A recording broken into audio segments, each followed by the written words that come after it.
Hello friends, in this video I will show you how to remove table borders.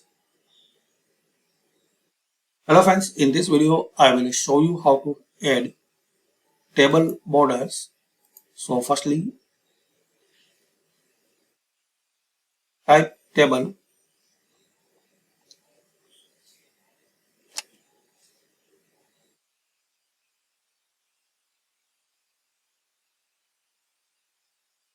now to add table border select it.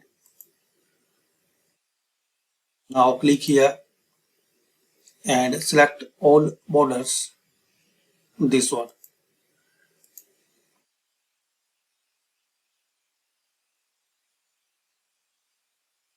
So select all borders,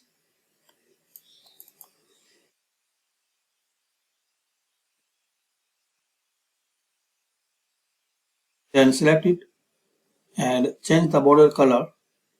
So click here and click on borders and shading. Now select all and color, so select black one. Can change the width, then click on OK. So this way guys, you can add borders to table in Microsoft Word. Thanks for watching.